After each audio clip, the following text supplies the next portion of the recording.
Thank you for tuning in to the What the Food Weekly Update, the only food show giving you the blow-by-blow of the fall of the food service industry. Today, it's May 18th, 2020. Restaurants make their own rules, another one bites the dust, and a Michelin-starred restaurant has officially gone crazy. So, let's get you in on today's news. Restaurants are beginning to serve food again, whether it be strictly to-go orders to help maintain social distancing, or just saying fuck it and letting everybody in all at once.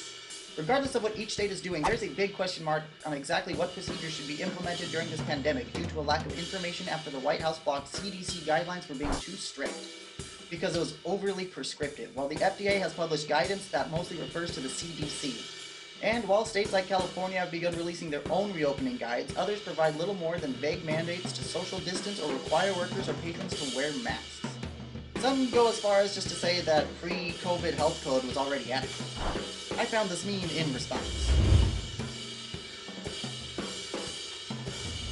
It's amazing what a meme can illustrate, isn't it? Luckily, the restaurant industry has no shortage of competent leaders who are willing to step up, including one of my favorite organizations, World Central Kitchen, who created a 45-page guide that can be downloaded for free. The guide takes an epidemiologist approach to the operations, beginning with an overview of how the novel coronavirus spreads and how to control it and its sources of infection, before drilling down on back-of-the-house logistics, including food prep, worker arrival procedures, receiving supplies, preparing takeout orders, proper PPE use, and maintaining ventilation and dishwashing systems. Only time will tell if we're doing it right, but if we proceed with caution and listen to the science, we're going to make it out of this. Changed, but alive. If you are currently working in a kitchen, I seriously suggest you give it a read. Every day another culinary giant either closes its doors completely or changes to continue surviving. Today, it's David Chang's Nishi and CDCC in New York and Washington. Even if you are not in the food industry, you have seen or heard of David Chang and his restaurant group Momofuku because he is fucking everywhere. From being on Top Chef, publishing his own magazine, hosting the show Mind of a Chef, or starring in his own series called Ugly Delicious on Netflix, to opening up restaurants all around the world, to playing with himself in a room filled wall to wall with his many, many awards. Seriously, look at all of these awards. It's fucking ridiculous. God damn. How do you even have that many? It's like one of those magic tricks where they pull the napkins out of the fucking sleeve. You know what I'm talking about. It's crazy. It's ridiculous. It's almost comical. The prolific restaurateur David Chang told the New York Times Magazine in March, after restaurants closed across the nation, without some serious government help, the industry would crumble. And he's talking about some serious help to small businesses, not just a fund where huge restaurant chains can drain the limited money offered. The move to close these two restaurants are to consolidate Momofuku's business footprint. But the bigger you are, the harder you fall.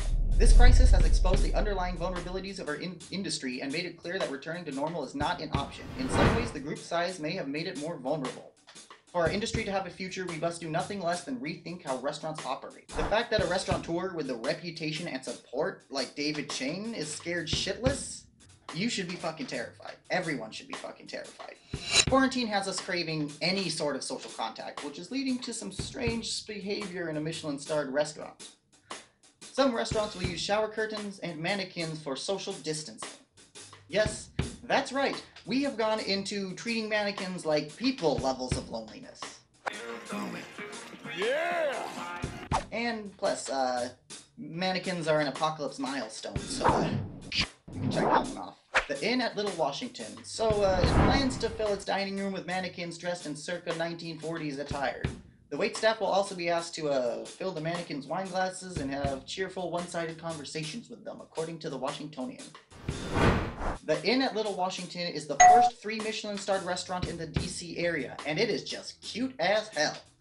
Look at that. Because the restaurant can only open at half capacity, they decided to fill these seats with mannequins to really top off this whole end of the world vibe we got going on right now. There are so many fake people, dead eyes, and plastic. I thought this restaurant was in Los Angeles, California. Woo! LA burn! Y'all are fake as fuck! Okay, just look at this picture here. So, we got this guy over here proposing to his girlfriend. All the other mannequins are watching, except for this motherfucker. He's just staring into his wine glass like, oh my god, I was gonna break up with this woman. I can't do that now, can I? Fuck, this dinner was expensive. I bet these mannequins stiff their servers. Okay, if you think I was gonna go a whole episode without one pun, you're fucking wrong. But that's all I got prepared for you this week. Please share this video. This channel is just starting out and every view counts. Keep an eye out for full episodes coming this 4th of July.